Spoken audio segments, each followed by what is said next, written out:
Umat saya undang untuk berdiri. Marilah kita memulai ibadah Minggu Paskah kedua dengan mensyukuri setiap anugerah yang Tuhan berikan di dalam hidup kita melalui pujian Kidung Jemaat 163. Damai sejahtera kutinggalkan bagimu.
Pertolongan kita adalah di dalam nama Tuhan yang menjadikan langit dan bumi.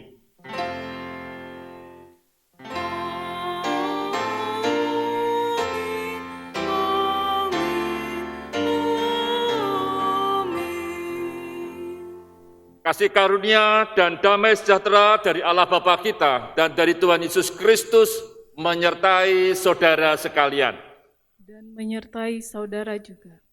Jemaat dipersilahkan duduk. Kita bersyukur kalau kita boleh memasuki Minggu Paskah kedua. Kita akan bersama-sama merenungkan sebuah tema, memandang bilur-bilurnya. Biarlah melalui tema ini kita senantiasa dikuatkan dalam perjalanan iman di dunia ini.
Mari kita satukan hati kita di dalam doa pengakuan dosa kita.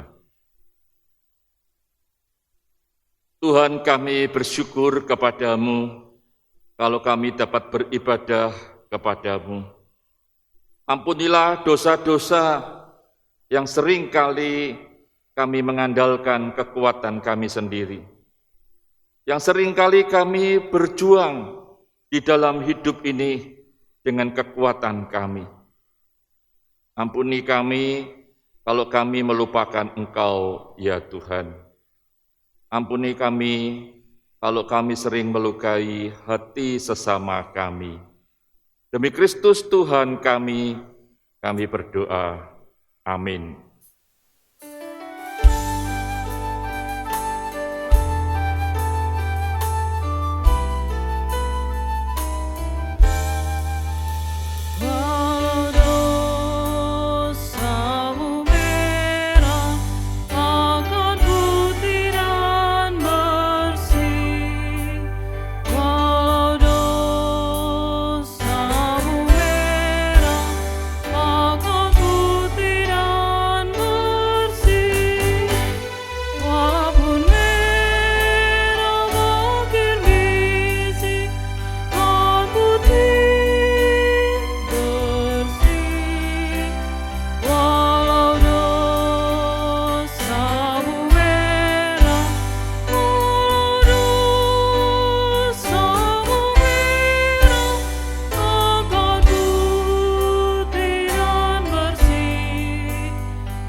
Mari kita bangkit berdiri, kita menyambut berita anugerah yang terambil dari 1 Petrus pasalnya yang kedua ayat yang ke-24. Ia sendiri telah memikul dosa kita di dalam tubuhnya di kayu salib, supaya kita yang telah mati terhadap dosa hidup dalam kebenaran. Oleh bilur-bilurnya kamu telah sembuh. Demikianlah berita anugerah dari Tuhan. Syukur kepada Allah. Oleh bilur-bilurnya kita disembuhkan oleh Tuhan, sehingga kita merasakan damai sejahtera di dalam kehidupan kita. Mari kita pujikan damai sejahtera ku tinggalkan bagimu.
Jemaat dipersilakan duduk, mari kita satukan hati kita di dalam doa pelayanan firman.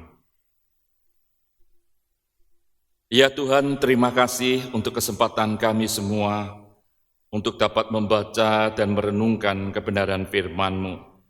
serta kami semua untuk dapat kami memahami kebenaran firman-Mu.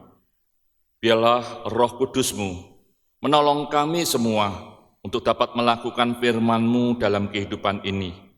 Demi nama Tuhan Yesus, kami semua berdoa. Amin. Mari kita bersama-sama memperhatikan Yohanes pasalnya yang ke-20 ayat 19 sampai 31. Begini bunyi firman Tuhan. Ketika hari sudah malam pada hari pertama minggu itu, berkumpullah murid-murid Yesus di suatu tempat dengan pintu-pintu yang terkunci, karena mereka takut kepada orang-orang Yahudi. Pada waktu itu datanglah Yesus dan berdiri di tengah-tengah mereka dan berkata, "Damai sejahtera bagi kamu." Dan sesudah berkata demikian, ia menunjukkan tangannya dan lambungnya kepada mereka. Murid-murid itu bersuka cita ketika mereka melihat Tuhan. Maka kata Yesus sekali lagi, "Damai sejahtera bagi kamu. Sama seperti Bapa mengutus aku, demikian juga sekarang aku mengutus kamu." Dan sesudah berkata demikian, ia menghembusi mereka dan berkata, "Terimalah Roh Kudus. Jikalau kamu mengampuni dosa orang, dosanya diampuni. Dan jikalau kamu menyatakan dosa orang tetap ada, dosanya tetap ada."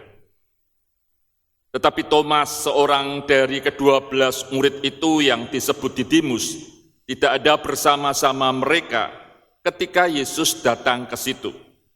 Maka kata murid-murid yang lain itu kepadanya, "Kami telah melihat Tuhan." Tetapi Thomas berkata kepada mereka, "Sebelum aku melihat bekas paku pada tangannya, dan sebelum aku mencucukkan jariku ke dalam bekas paku itu, dan mencucukkan tanganku ke dalam lambungnya, sekali-kali aku tidak akan percaya." 8 hari kemudian, murid-murid Yesus berada kembali dalam rumah itu dan Thomas bersama-sama dengan mereka. Semua pintu-pintu terkunci, Yesus datang dan berdiri di tengah-tengah mereka dan berkata, "Damai sejahtera bagi kamu." Kemudian ia berkata kepada Thomas, "Taruhlah jarimu di sini dan lihatlah tanganku. Ulurkan tanganmu dan cucukkan ke dalam lambungku, dan jangan engkau tidak percaya lagi, melainkan percayalah." Thomas menjawab dia, "Ya Tuhanku dan Allahku." Kata Yesus kepadanya, "Karena engkau telah melihat aku, maka engkau percaya. Berbahagialah mereka yang tidak melihat, namun percaya." Memang masih banyak tanda lain yang dibuat Yesus di depan mata murid-muridnya yang tidak tercatat dalam kitab ini. Tetapi semua yang tercantum di sini telah dicatat supaya kamu percaya bahwa Yesuslah Mesias, Anak Allah, dan supaya kamu oleh imanmu memperoleh hidup dalam namanya. Sampai sedemikian jauh pembacaan firman Tuhan. Berbahagialah saudara-saudara yang membaca, yang merenungkan, dan yang melakukannya setiap hari. Haleluya. Haleluya, haleluya, haleluya.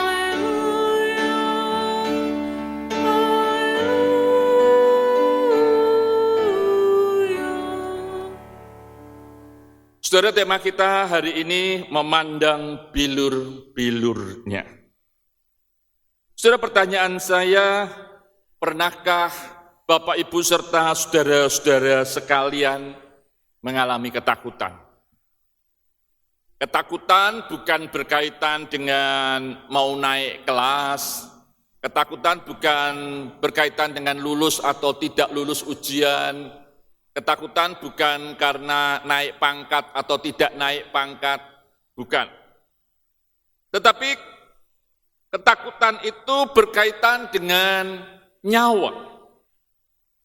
Misalnya saudara terancam kalau saudara mau ditangkap.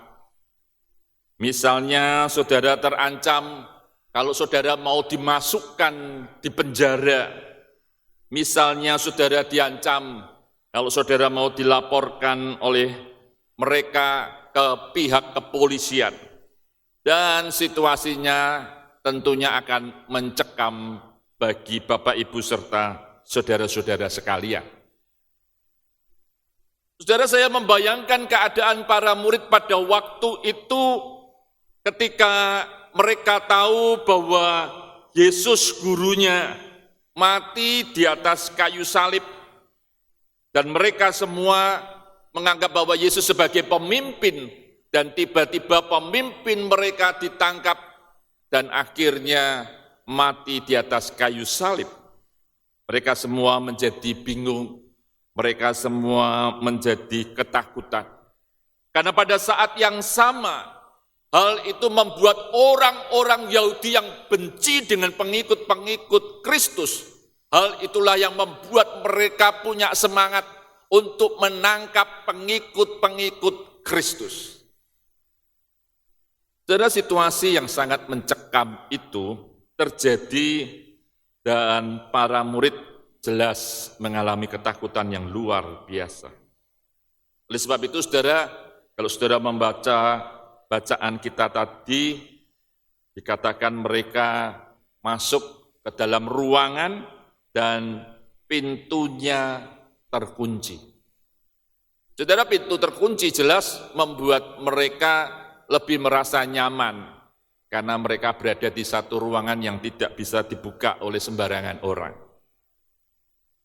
Di saat seperti itulah, saudara, di saat mereka berkumpul, para murid berkumpul dan ruangan itu sangat terkunci rapi, datanglah Yesus yang sudah bangkit itu menampakkan diri kepada mereka. Yesus menampakkan diri kepada mereka. Dan inilah saat di mana para murid semua melihat Tuhan Yesus yang bangkit. Dan Tuhan Yesus menunjukkan tangannya, Tuhan Yesus menunjukkan lambungnya kepada mereka, supaya mereka mengerti bahwa ini adalah Yesus. Yesus menunjukkan bekas luka-lukanya, Yesus menunjukkan keadaan dan kondisi bilur-bilurnya. Saudara, pertanyaan yang paling mendasar bagi kita semua, mengapa Yesus harus menunjukkan bilur-bilurnya kepada pengikut-pengikutnya? Mengapa Yesus harus menunjukkan bekas lukanya yang ada di jarinya, yang ada di lambungnya? Saudara, pertanyaan ini seharusnya juga menjadi pertanyaan bagi kita semua. Tetapi memang saat ini adalah saat yang paling penting bagi mereka pada waktu itu. Yang pertama, saudara, Yesus ingin menunjukkan kepada mereka bahwa Yesus adalah benar-benar bangkit. Yesus mau menunjukkan kepada mereka, bukan mereka tahu dan mendengar dari orang lain, tetapi dari Yesus sendiri bahwa Yesus itu bangkit. Oleh sebab itu, saudara, Yesus mengingatkan di satu bagian Alkitab yang lain bahwa Yesus bukan hantu. Jadi ketika engkau berhadapan dengan Yesus, ini Yesus yang real, yang pernah engkau jadikan pemimpin. Dan Yesus yang mati di atas kayu salib inilah yang bangkit. Alasan yang kedua, saudara, Yesus mau menyatakan bahwa kematian itu bukan akhir dari segala-galanya. Kematian jasmani itu bukan akhir dari segala-galanya. Dari orang yang hidup itu bukan mati itu adalah akhir dari segala-galanya. Bukan. Namun kematian jasmani ini justru mengantar kepada kehidupan yang kekal atau kebangkitan. Yesus ingin menunjukkan kepada para pengikutnya, bukan ketakutan kita itu mati secara jasmani, tetapi justru karena kematian secara jasmani ini mengarahkan kepada mereka tentang kebangkitan. Dan Yesus mau memberitahu kepada mereka semua bahwa ada kebangkitan. Saudara, ini mau mengingatkan kepada mereka betapa pentingnya menjadi pengikut Kristus di dalam dunia ini. Dan kesetiaan dari orang-orang yang dikatakan pengikut Kristus diuji dari akhir kehidupannya. Oleh sebab itu Yesus mau mengingatkan, bukan kematian yang menakutkan, tetapi justru ketika kita tidak bisa hidup di dalam hidup yang kekal, itu yang seharusnya menakutkan. Saudara, alasan yang ketiga dikatakan bahwa Yesus ingin meneguhkan iman mereka. Saudara, Yesus tahu betapa pergumulan mereka itu besarnya luar biasa. Ketika Yesus mati di atas kayu salib, mereka semua tidak tahu apa yang mereka harus lakukan. Mereka bingung semua arahnya mau kemana. Nah, bukan hanya itu, orang-orang Yahudi yang dulu mungkin teman-teman mereka, semua memusuhi ketika mereka menjadi pengikut Yesus. Dan Yesus justru ingin meneguhkan iman mereka. Dengan kehadiran Yesus, dengan penampakan Yesus yang sudah bangkit kepada mereka, mereka betul-betul diteguhkan imannya. Ternyata yang dia percayai, ternyata yang dia imani itu adalah Yesus anak Allah yang benar-benar hidup.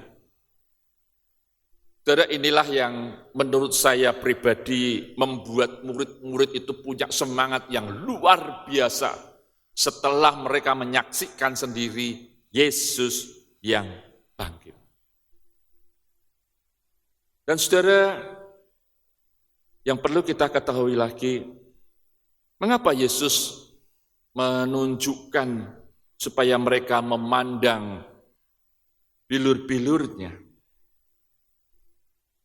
Saudara, karena Yesus tahu apa yang sedang dihadapi oleh murid-muridnya. Bukan saja mereka menghadapi ketakutan yang besar, tetapi mereka rupanya telah kehilangan damai sejahtera di dalam hidup mereka. Ketika mereka mengikut Yesus dan ketika pemimpin mereka Yesus mati di atas kayu salib, mereka tidak tahu apa yang mereka perbuat, mereka kehilangan damai sejahtera. Dan bukankah peristiwa Thomas yang menyangkal pertama kali tentang kebangkitan Yesus, justru Thomas itulah yang akhirnya menyatakan, "Ya Tuhan dan Allahku." Justru Thomas sadar betul bahwa ternyata Tuhan yang dia percaya adalah Tuhan yang hidup, yang bangkit, yang dapat menunjukkan bukti-bukti yang nyata kepada mereka semua.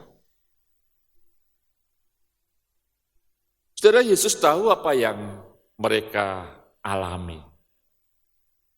Yesus tahu ketika mereka mulai kehilangan damai sejahtera.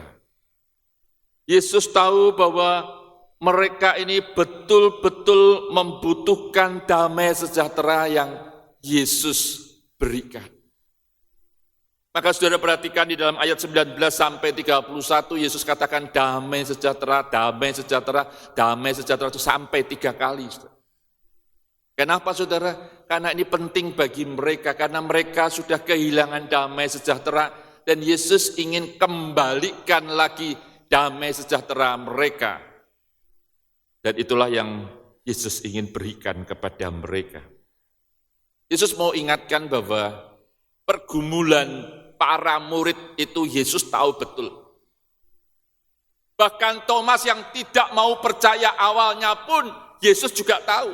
Sehingga ketika Yesus menampakkan diri, Yesus datang kepada Thomas. dan langsung menunjukkan bekas luka di tangan dan di lambungnya. Dan Yesus berkata kepada Thomas, jangan sekali-kali engkau tidak percaya lagi.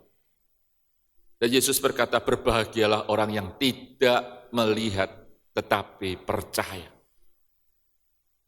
Saudara, keraguan-raguan setiap orang, bahkan kegelisahan setiap orang, bahkan orang yang bisa saja mengalami kehilangan damai sejahtera, Yesus mengetahuinya, Yesus memahaminya.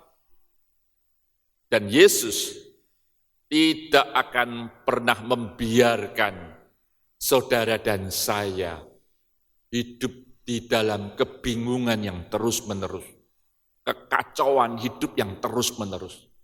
Dan Yesus berjanji yang memberikan damai sejahtera bagi saudara dan saya.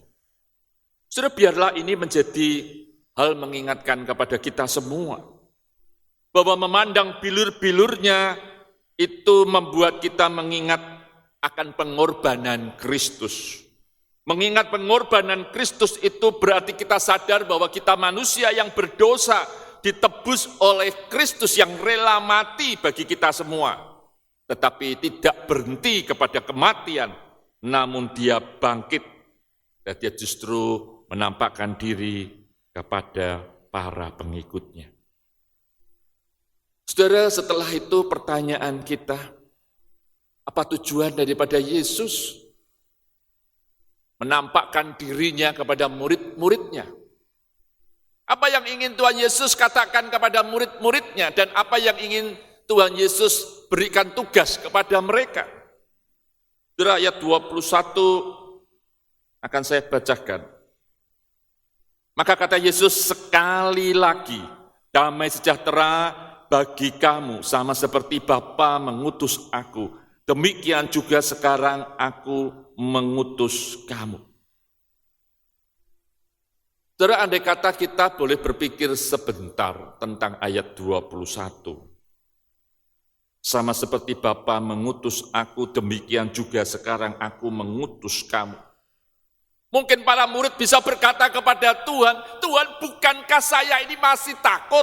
Bukankah saya berhadapan dengan orang-orang Yahudi itu masih gentar, takut kalau saya ditangkap?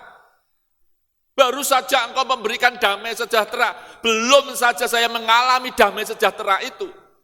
Tetapi tiba-tiba engkau berkata kepada kami semua, sama seperti Bapa mengutus aku, demikian juga sekarang aku mengutus kamu. Saudara, andai kata kita menempatkan diri di dalam posisi sebagai murid-murid Kristus, mungkin kita akan berkata, belum saja ketegangannya habis, sekarang disuruh untuk menjadi saksi Kristus, diutus seperti Yesus diutus oleh Bapa. Diutus untuk kita boleh menjadi berkat bagi orang lain. Nah, saudara, inilah yang luar biasa dari pengikut-pengikut Kristus. Ketika kita memandang bilur-bilurnya, itu berarti mengingatkan kepada kita, Allah begitu mengasihi kita. Bukan Allah meninggalkan kita, tetapi Allah begitu mengasihi saudara dan saya. Oleh bilur-bilurnya, saudara dan saya sadar betul pengorbanan Kristus bukan main-main. Pengorbanan Kristus adalah fakta sejarah dan juga fakta di dalam iman kita.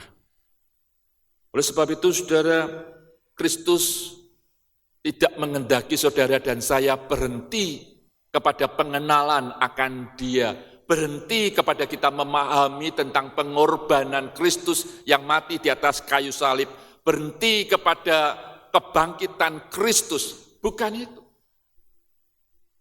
Tapi Yesus sekali lagi mengingatkan, sama seperti Bapa mengutus aku, demikian juga sekarang aku mengutus kamu. Itu berarti, saudara, setiap orang yang percaya atau menjadi pengikut-pengikut Kristus, tidak boleh kita berkata kepada Tuhan, Tuhan sebentar Tuhan, posisiku, keadaanku kurang begitu baik, aku tidak mau menjadi berkat bagi orang lain, aku tidak mau diutus untuk menjadi berkat bagi orang lain, aku tidak mau Tuhan. Tunggu keadaanku baik Tuhan, tunggu ekonomiku menjadi pulih Tuhan, baru aku akan menjadi berkat bagi banyak orang. Saudara, justru Tuhan Yesus ingin mengingatkan kepada kita. Kalau Tuhan Yesus memberikan damai sejahtera bukan seperti yang dunia berikan. Damai sejahtera Tuhan Yesus itu melampaui segala-galanya. Ketika kita merasakan damai sejahtera itu, berarti kita paham betul bahwa kasih Allah yang begitu besar yang ada di dalam kehidupan saya, maka saya akan membagikan kasih Allah itu. Saudara, Yesus mengingatkan kepada kita bahwa kita ini adalah utusan Allah. Bahwa saudara dan saya ada dimanapun juga, bahkan saya katakan di dalam keadaan dan kondisi apapun juga, termasuk di dalam keadaan kondisi pandemi COVID-19 ini, bukan berarti kita berhenti untuk menjadi berkat bagi banyak orang, berhenti untuk kita diutus oleh Allah, bukan. Tetapi justru karena damai sejahtera Allah yang melampaui segala akal dan pikiran kita ada di dalam kehidupan kita, maka kita tidak akan pernah berpikir untuk berhenti menjadi utusan-utusan Allah. Kita tidak pernah berpikir bahwa kita mau menghentikan berkat-berkat Tuhan hanya berhenti di dalam kehidupan kita atau keluarga kita, tetapi kita mau menyalurkannya untuk kemuliaan Tuhan. Sehingga di dalam saat-saat yang sulit kita dapat hadir, baik melalui doa-doa kita atau melalui apapun juga yang kita bisa sampaikan kepada orang-orang yang sedang menderita. Disitulah kita akan menjadi berkat bagi banyak orang. Mari Bapak Ibu serta saudara-saudara sekalian, ketika kita memandang bilur-bilurnya, kita sadar betul ada pengorbanan Kristus yang sudah diberikan bagi saudara dan saya. Pengorbanan Kristus dengan darahnya yang mahal. Pengorbanan Kristus yang tidak pernah bisa kita beli atau bisa kita bayar, tidak akan pernah. Tetapi pengorbanan Kristus tidak berhenti di situ. Yesus menunjukkan kebangkitannya dan menyatakan tentang kebangkitannya dengan menampakkan diri kepada murid-muridnya. Supaya apa? Supaya murid-murid itu sadar betul bahwa sekarang tugas dari para murid untuk menjadi utusan-utusan Allah di dalam dunia ini. Dan itu berarti sama seperti saudara dan saya. Kita juga dapat menjadi utusan-utusan Allah. Utusan-utusan untuk menyatakan kasih Allah kepada dunia ini. Utusan-utusan Allah yang terus kita berani membalut luka-luka hati orang lain. Yang terus boleh memikirkan bagaimana orang lain itu bisa menjadi baik. Orang lain itu bisa menjadi sembuh. Bukan oleh kehebatan kita, tetapi oleh karena bilur-bilur Kristus, mereka dipulihkan. Mari kita menjadi orang-orang yang memulihkan karena kuasa Allah terus bekerja di dalam kehidupan kita. Amin. Saat teduh.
Bapak, Ibu Jemaat, saya undang untuk berdiri. Bersama umat Allah di masa lalu, masa kini, dan masa depan, marilah kita mengingat pengakuan iman pada baptisan kita, menurut pengakuan iman rasuli yang berbunyi demikian. Aku percaya kepada Allah, Bapa yang Maha Kuasa, Khalik langit dan bumi, dan kepada Yesus Kristus, anaknya yang tunggal Tuhan kita, yang dikandung dari Roh Kudus, lahir dari anak darah Maria, yang menderita sengsara di bawah pemerintahan Pontius Pilatus, disalibkan, mati dan dikuburkan, turun ke dalam kerajaan maut. Pada hari yang ketiga, bangkit pula dari antara orang mati, naik ke surga, duduk di sebelah kanan Allah, Bapa yang Maha Kuasa. Dan dari sana ia akan datang untuk menghakimi orang yang hidup dan yang mati. Aku percaya kepada Roh Kudus, gereja yang kudus dan am, persekutuan orang kudus, pengampunan dosa, kebangkitan orang mati, dan hidup yang kekal. Amin. Dipersilakan duduk kembali. Mari kita satukan hati kita di dalam doa syafaat. Ya Tuhan, sekali lagi kami bersyukur kepadamu. Engkau begitu baik kepada kami. Bahkan Tuhan, melalui pembacaan firman-Mu, Engkau mengingatkan kepada kami apa yang terjadi di dalam kehidupan kami. Engkau mengetahuinya. Dan Engkau telah berjanji kepada kami memberikan damai sejahtera-Mu, dan damai sejahtera-Mu itu tinggal di dalam kehidupan setiap orang yang percaya kepadamu. Engkau mengingatkan kepada kami untuk kami boleh menjadi utusan-utusan Allah. Kuatkan kami, teguhkan kami ya Tuhan, dan perlengkapi kami, untuk kami boleh menjadi orang-orang yang senantiasa berbagi kasih Allah yang hidup. Tuhan, kami terus ingin berdoa untuk setiap orang-orang yang saat ini di dalam keadaan dan kondisi sakit karena terpapar COVID-19. Baik jemaat-Mu maupun tenaga medis yang lain atau orang-orang yang ada di sekitar kami. Kami ingin berdoa untuk mereka, Tuhan, sembuhkanlah mereka pribadi demi pribadi. Demikian juga kami terus ingin berdoa, Tuhan, supaya masyarakat yang ada di Indonesia, teristimewa yang ada di Surabaya, betul-betul mau peduli tentang penyebaran COVID-19 ini. Dan kami terus ingin berdoa, Tuhan, untuk upaya pemerintah yang terus-menerus mengharapkan supaya penyebaran COVID ini tidak berlangsung lama. Kami percaya Engkau yang boleh menyertai untuk setiap program pemerintah yang terus boleh menangani COVID ini dengan baik.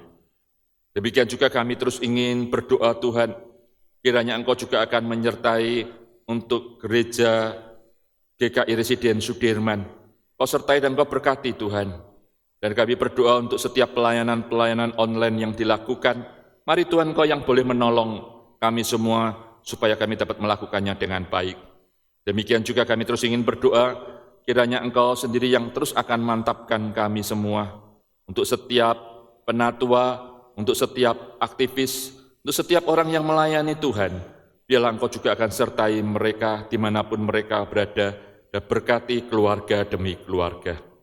Demikian juga kami mau mempercayakan kehidupan keluarga-keluarga kami ke dalam tangan Tuhan.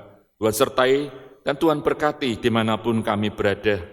Kami percaya Engkau yang boleh menolong keluarga-keluarga kami hidup di dalam Tuhan. Terpujilah nama-Mu ya Tuhan. Kami mau menyerahkan doa kami ini hanya di dalam nama Tuhan Yesus yang mengajarkan doa kepada kami. Bapa kami ada di surga, dikuduskanlah nama-Mu, datanglah kerajaan-Mu, jadilah kehendak-Mu di bumi seperti di surga. Berikanlah kami pada hari ini makanan kami yang secukupnya, dan ampunilah kami akan kesalahan kami, seperti kami juga mengampuni orang lain yang bersalah kepada kami.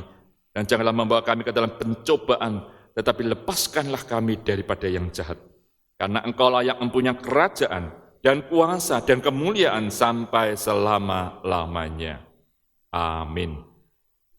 Umat yang terkasih, kini saatnya kita memberi ucapan syukur melalui persembahan dengan mendasarinya pada 1 Tesalonika 5 ayat 18. Mengucap syukurlah dalam segala hal, sebab itulah yang dikehendaki Allah di dalam Kristus Yesus bagi kamu. Persembahan dapat kita berikan seperti yang tercantum dalam layar ini.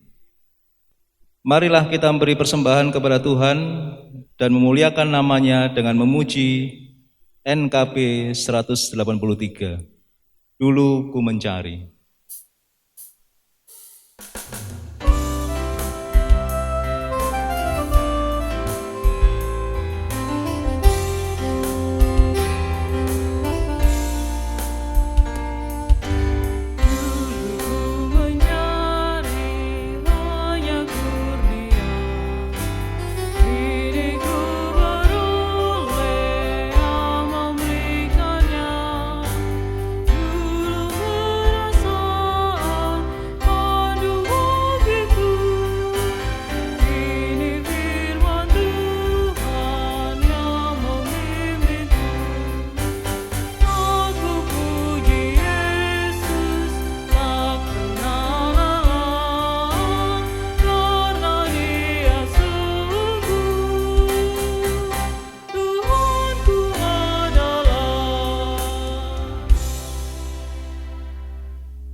Bapak Ibu, mari kita berdiri.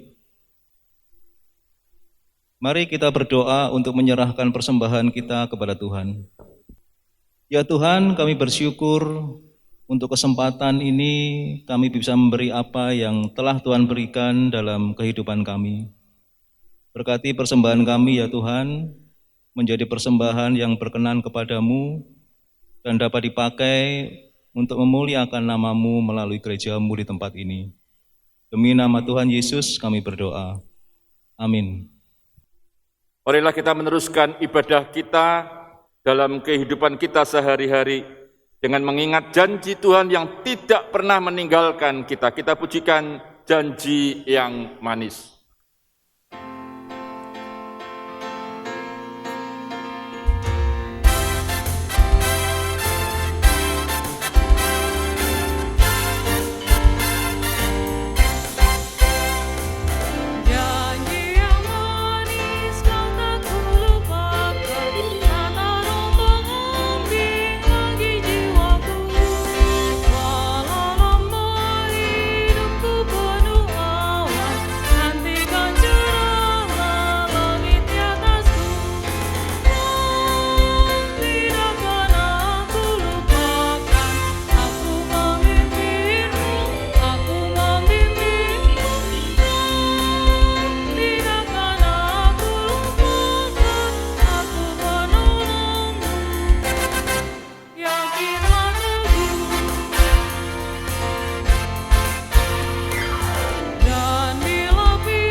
Jemaat sekalian, arahkanlah hatimu kepada Tuhan.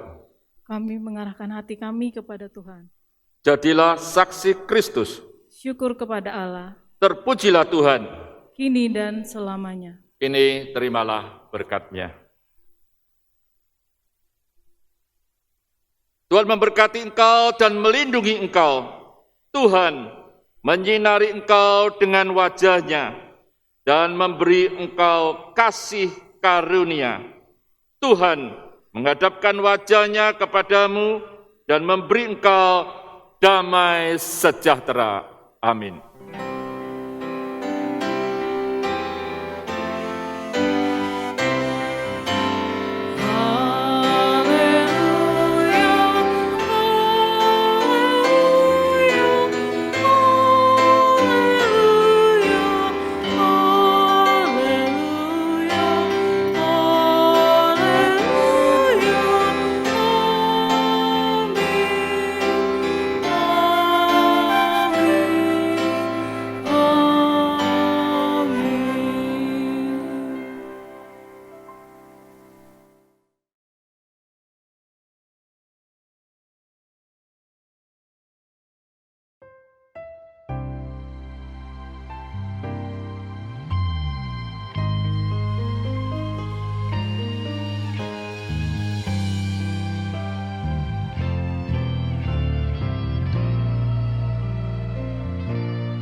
It's not crosses made of gold. It's not just sentimental stories that have been passed down from old. It's not religion or tradition that can save the souls of men. It took the sinless blood